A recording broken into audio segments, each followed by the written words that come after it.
e compartilhe aí com seus amigos tricolores que ainda não conhecem o Semana Tricolor. Mas é óbvio, vamos falando logo já de São Paulo que tá aí no seu terceiro empate.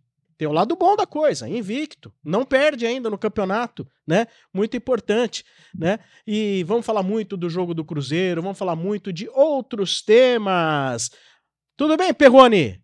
Boa noite. Boa noite, nem tão bem quanto a gente gostaria de estar, né? O São Paulo, o último jogo que o São Paulo venceu em casa foi o Novo Horizontino, ainda no Campeonato Paulista, e olha que a gente já jogou 2 dos 3 jogos do Campeonato Brasileiro em casa e jogamos um da Libertadores em casa também. E sangramos para ganhar do Novo Horizontino. Exatamente, e foi a última vitória do São Paulo em casa. Então, para mim, assim, é uma boa noite bem preocupante, tá? Boa noite preocupante. Marcão, eu sei que o São Paulo é muito importante na sua vida, claro. Tudo, mas você tá preocupado igual o Perrone? Eu tô, né, Sombra? Aliás, boa noite, Sombra, Perrone, todo mundo que tá acompanhando aí o Semana Tricolor. O Campeonato Brasileiro é um campeonato dificílimo, né? A gente sabe que é um campeonato muito equilibrado e quem fica empatando não sai do lugar, aliás, até sai. Cai um pouco na tabela, como é o caso do São Paulo, né? Em 9 pontos disputados, aí tem apenas 3 e a sequência também não favorece você pensar numa grande pontuação. Quarta-feira, por exemplo, o Botafogo no Rio de Janeiro, né? Adversário dificílimo, e depois no final de semana aí temos tudo para ganhar, quem sabe aí do Santos, e aí sim conseguir aí deslanchar um pouco mais essa tabela de classificação. Mas esse temos tudo para ganhar do Santos, eu questiono, por que temos tudo para ganhar do Santos? Primeiro ele fala que tá preocupado, depois temos tudo para ganhar do Santos. Não, porque assim, que tipo de preocupação é essa? Analisando, o São Paulo hoje ele tem 3 pontos na tabela, o Santos tem 1, ou seja, a gente tem o triplo de pontos em relação ao Santos. Então, eu entendi essa lógica. Faz da gente Gostei. O franco favorito. Somos 3 vezes melhores que Exato, então perfeito. Aí pega o fator casa também, então a gente tem tudo para poder atropelar os caras e fazer saldo de gol, Perrone, que é importante. É isso aí. Muito bem, mas o fator casa não vem ajudando muito, né? Porque a gente só tem empatado em casa também, né? Pois é, aliás, estava falando do jogo do Cruzeiro ontem, a gente já pega nessa esteira também o empate, na minha opinião, ridículo contra o Alianza Lima, né? Eu acho que tá vencendo em casa por 2-0 e depois no segundo tempo aconteceu o que aconteceu, deixar os caras empatarem lá. Tá de brincadeira em São Paulo, hein, Perrone? Você teve no Morumbi, Perrone, assistindo o Cruzeiro? Lamentavelmente eu tive no Morumbi, me flagraram lá numa foto solitária. Assim, uma situação, foto essa? Uma foto solitária, com uma cerveja na mão. Putz, eu pensei que você ia falar outra coisa. Olhando pro horizonte, assim, um semblante preocupado. O Rumens, né, fotógrafo lá do Morumbi, eu até publiquei lá no Instagram.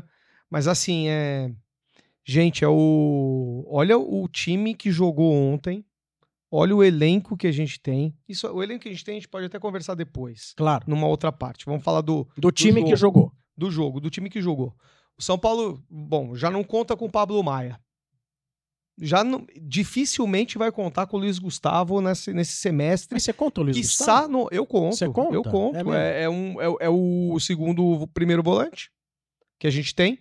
A gente tem 2 primeiros volantes. Tem o Pablo Maia e ele. É que quando eu vejo o Luiz Gustavo, eu me sinto órfão. Sim, cara. mas também não tá jogando. Não é estrela, mas não tá jogando. A gente não tem o Oscar e o Lucas, que esses sim fazem diferença, tanto é que logo depois do jogo eu peguei e publiquei volta, pelo amor de Deus, Lucas, e aí vem com toda a justiça a carga de sais o meu dia junto com volta, Lucas. Também, então vamos lá, pela defesa, não teve o Arboleda. O Arboleda, super importante. Não tem Pablo Maia. Não teve o Luiz Gustavo. Que é o substituto do Pablo Maia.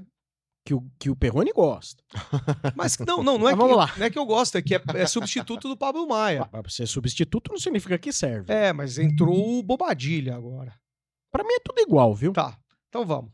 Mas saiu o Lucas e o Oscar. Então são 5. Não teve o Caleri. 6. Ok. Meio time. Então são 6 jogadores que nos obriga a colocar a base. Aliás, o menino lá, o Lucas Ferreira tá ainda se adaptando ao futebol, cansou na segunda etapa, no jogo passado também contra o Alianza Lima também cansou, mas, cara, era isso que a gente queria ver no Campeonato Paulista. Ou não? Ou eu tô errado? Era no Campeonato Paulista que a gente tinha que ver o Lucas Ferreira jogar. Exatamente. Né? Entrou o Alves no intervalo, né?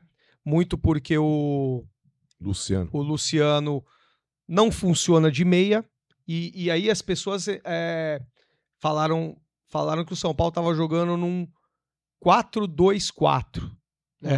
Eu não concordo porque o Luciano não é meia, mas jogou atrás do André Silva. Então, na formação, é um 4-3-3. Eu acho assim, quando o São Paulo ele precisava sair jogando, realmente ele voltava. No momento mais ofensivo, já estando no campo de ataque, aí ele encostava ao lado. Era uma variação, vai. Mas assim, quando você vê o time de cima, era mais um 4-3-3. É óbvio, o Luciano não é meia, a gente já discutiu isso, e o Luciano tem a tendência de avançar, né? Mas assim, é a terceira formação do nosso técnico na temporada. A primeira foi aquele quadrado, que até ganhou do Corinthians, foi com os 4 jogadores, né? Depois ele veio com 3 zagueiros, e agora, neste jogo, ele veio com 2 zagueiros e 3 atacantes, com o Ferreira de um lado e o Lucas Ferreira do outro, que foram bem. Você não achou que tinha muito o que fazer ontem, cara? Não. Ontem, então, é isso que eu tô falando. Olha o time que jogou. Não tinha não tinha outra opção. Quem era no ataque uma opção pro São Paulo ontem? O André Silva, que era opção, estava jogando. O Ferreirinha, que costuma ser opção, estava jogando. O Lucas Ferreira, que é o promovido da base, estava jogando. E aí a gente sobra o Rian Francisco, né? Sobra o Rian Francisco, mas o Rian Francisco em tese ele é o terceiro reserva. Ele tá atrás do Caleri e tá atrás do... E até jogou um pouquinho.